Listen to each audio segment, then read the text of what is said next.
இந்த 8255 IC peripheral IC இன்டர்ஃபேஸ்ன்னு சொன்னோம்ல, இந்த ஐசியில் பார்த்தீங்கன்னா மொத்தம் வந்து 40 பின் இருக்கும். ஸோ பின் நம்பர் 1 2 3 அப்படியே போயிட்டு இங்கே 20 வரைக்கும் வரும். அதுக்கப்புறம் பார்த்தீங்கன்னாக்கா இந்த இடத்துல வந்து 21லேருந்து அப்படியே 40 வரைக்கும் போகும். அப்போ இது ஒரு 40 பின் ஐசி தான் இது. ஸோ இந்த ஐசி பற்றி தான் நம்ம படிக்க போகிறோம். ஃபங்க்ஷனல் பிளாக் டயக்ராம் ஆஃப் 8255 ஐசியோட ஃபங்க்ஷனல் பிளாக் டயக்ராம் நம்ம படிக்க போகிறோம். இதில் இருக்கிற இப்போ நம்ம 40 பின் ஐசி பார்த்தோம்ல இந்த இடத்துல. ஸோ அந்த 40 பின் ஐசியை உடச்சி வெளியில் பிளாக் டயக்ராமாக பார்த்தீங்கன்னாக்கா இப்படி தான் நம்ம செய்ய முடியும். அதாவது அது உள்ள என்னென்ன பிளாக்ஸ் இருக்குன்றத இங்கே நம்ம பிரிச்சிருக்கோம். இதில் முக்கியமானது பார்த்தீங்கன்னாக்கா மொத்தம் 3 போர்ட்ஸ் இருக்குது. என்னென்ன போர்ட்ஸ் அப்படின்னு பார்த்தீங்கன்னாக்கா போர்ட் ஏன்னு ஒன்று இருக்குது, போர்ட் பின்னு ஒன்று இருக்குது, போர்ட் பின்னு ஒன்று இருக்குது, அதுக்கப்புறம் போர்ட் சின்னு இருக்குது. ஸோ போர்ட் சியை மட்டும் பார்த்தீங்கன்னா வந்து ரெண்டாக பிரிக்கிறோம். ஒன்று வந்து போர்ட் சி அப்பர்னு சொல்லுவோம், ஒன்று வந்து போர்ட் சி லோயர்னு சொல்லுவோம். ஸோ ஒரு போர்ட்டுக்கும் பார்த்தீங்கன்னா 8 பின் இருக்கும். பார்த்தீங்கன்னா இங்கே பார்த்தீங்கன்னா போர்ட் ஏல பார்த்தீங்கன்னா 8 பின் இருக்கும். அதே போர்ட் பியில் பார்த்தீங்கன்னா அதில் ஒரு 8 பின் இருக்கும். ஆனால் அந்த போர்ட் சியில் இருக்கிற பின்ஸ் பார்த்தீங்கன்னா அதுவும் 8 பின்னு தான். ஆனால் அது ரெண்டாக பிரிச்சிருக்கோம்னு சொன்னோம்ல, போர்ட் சியில் ஒரு அப்பரில் ஒரு 4 பின்னும் போர்ட் சி லோயரில் ஒரு 4 பின்னும் இருக்கும். ஸோ மொத்தம் நம்மக்கிட்ட வந்து இந்த ஐசியில் பார்த்தீங்கன்னாக்கா 8255 ஐசியில் மொத்தம் 3 போர்ட்ஸ் இருக்குது. Port A, port B, port C. Port சியை மட்டும் ரெண்டாக உடச்சி அப்பர் லோயர்னு சொல்லிட்டு ரெண்டாக பிரிச்சிடறோம். ஒன்று வந்து போர்ட் சி அப்பர்னு சொல்கிறோம், ஒன்று வந்து போர்ட் சி லோயர்னு சொல்கிறோம். ஸோ இந்த இடத்துல பார்த்தீங்கன்னாக்கா இந்த மொத்தம் 3 போர்ட்ஸ் இருக்குல்ல, அதில் முதல்ல 2 குரூப்பாக பிரிக்கிறோம்பா.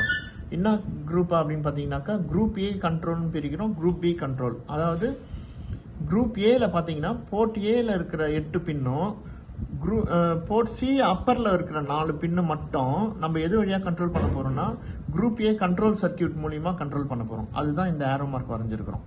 அதே மாதிரி பார்த்தீங்கன்னா குரூப் பி கண்ட்ரோல் பார்த்தீங்கன்னாக்கா குரூப் பி எதோட கண்ட்ரோல் பண்ண போகுதுன்னா போர்ட் சி லோயரில் இருக்கிற 4 பின்னையும் போர்ட் பியில் இருக்கிற 8 பின்னையும் வந்து இந்த குரூப் பி கண்ட்ரோல் சர்க்கியூட் வந்து கண்ட்ரோல் பண்ணும்.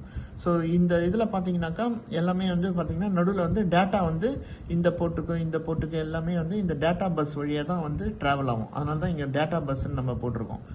இப்போ இது ஐசியில் பார்த்தீங்கன்னாக்கா இதுக்கு எவ்வளோ ஐசி வோல்டேஜ் தேவைப்படும் அப்படின்னு பார்த்தீங்கன்னா +5 வோல்ட் டிசி தேவைப்படும். அதுதான் இந்த பிளாக் டயக்ராம் சொல்லுது. அதுக்கப்புறம் பார்த்தீங்கன்னாக்கா இதில் வந்து டேட்டா பஸ்ன்னு ஒன்று இருக்குது. அதாவது டேட்டாலாம் போகும்ல அந்த பஸ்ஸில் பார்த்தீங்கன்னாக்கா அதுக்கு வந்து 8 பின்னு ஒதுக்கியிருக்காங்க, D0லேருந்து D7 பின்னு.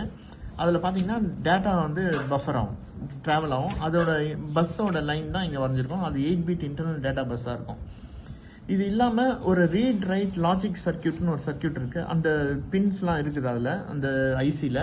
என்னென்ன பின்ஸ் அப்படின்னு பார்த்தீங்கன்னா ஒன்று வந்து ரீட் பின்னு, ஒன்று வந்து ரைட் பின்னு, ஒன்று வந்து A1 A0ன்னு சொல்லுவோம், அட்ரஸ் லைன்ஸ்ன்னு சொல்லுவோம். அது இப்போ ஃபார் எக்ஸாம்பிள் அந்த அட்ரஸ் லைன்ஸ் இருக்குது. அதுக்கப்புறம் ரீசெட்னு இருக்குது. இந்த சிஎஸ்ன்னு சொன்னாக்கா கண்ட்ரோல் செலக்ட்னு பேர். லாஜிக்கில் பார்த்தீங்கன்னா A1 A0 இருக்குல்ல, இதில் வந்து 0 0வாக இருக்கலாம், இல்லை 0 1ஆக இருக்கலாம், இல்லை 1 0வாக இருக்கலாம், இல்லை 1 1ஆக இருக்கலாம்.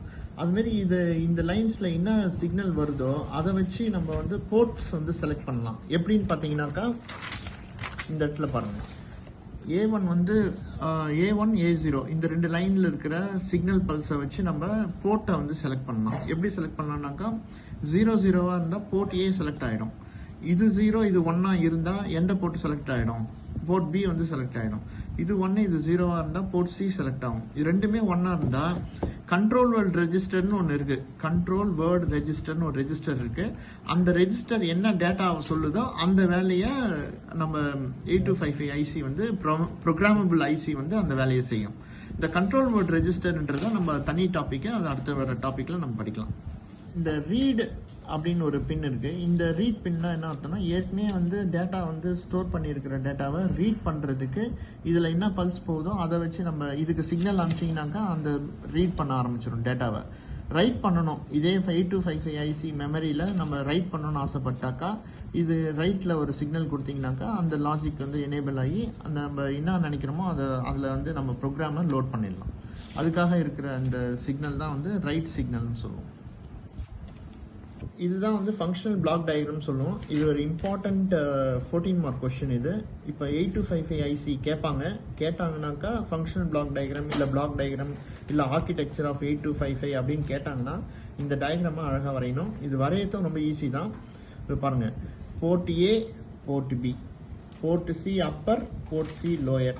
போர்ட் ஏல 8 பின்னு, போர்ட் பியில் 8 பின்னு ரிவிஷன் பண்ணுறோம் நம்ம. இதில் போர்ட் சியில் வந்து 4 பின் இருக்குது, போர்ட் சி லோயரில் அப்போ 4 பின் இருக்குது. இது நல்லா கவனிங்க. போர்ட் குரூப் ஏல பார்த்தீங்கன்னாக்கா ரெண்டு குரூப் ஏ கண்ட்ரோல் சர்க்கியூட் வந்து 2 போர்ட்டை கவனிக்கும். என்னென்ன போர்ட்ஸ் அப்படின்னு பார்த்தீங்கன்னாக்கா போர்ட் ஏவையும் போர்ட் சி அப்பரை மட்டும் கண்ட்ரோல் பண்ணும். இந்த குரூப் பி கண்ட்ரோல் சர்க்கியூட் என்ன பண்ணும், போர்ட் சி லோவரையும் போர்ட் பியோட கண்ட்ரோல் மட்டும்தான் வந்து கண்ட்ரோல் பண்ணும். ஸோ அதுதான் இங்கே கொடுத்துருக்கோம். அப்போ இதை வரைஞ்சாலே பாதி டயக்ராம் வந்து உங்களுக்கு அண்டர்ஸ்டாண்டிங் கிடச்சிரும். இதில் பவர் சப்ளை யூஸ் பண்ணுறோம், டேட்டா பஸ் யூஸ் பண்ணுறோம், ரீட் ரைட் லாஜிக் பற்றி எழுதலாம். இந்த A1 A0 அட்ரஸ் லைன்ஸில் வந்து 00 இருந்தால் என்ன ஆகும், 10 இருந்தால் என்ன ஆகும், 11 இருந்தால் என்ன ஆகுன்ற டீட்டெயில் தான் நம்ம இப்போ இங்கே பார்த்தோம். ஸோ இது 00 இருந்தால் போர்ட் ஏ செலக்ட் ஆகும். எந்த போர்ட்டில் நம்ம டேட்டா வந்து இன்புட் அவுட்புட் டிவைசஸை கனெக்ட் பண்ண போகிறோன்றதை செலக்ட் பண்ணுறதுக்காக இருக்கிறது தான் இந்த அட்ரஸ் லைன்ஸ். ஸோ இதில் 11 இருந்ததுன்னா கண்ட்ரோல் வேர்ட் ரெஜிஸ்டர் ஸ்டோர் ஆகும். இது 1 இது 0 இருந்தால் போர்ட் சி வந்து செலக்ட் ஆகும். ஸோ இந்த functional block diagram very important question, ஒரு 14 மார்க் கொஸ்டின் கண்டிப்பாக கேட்பாங்க.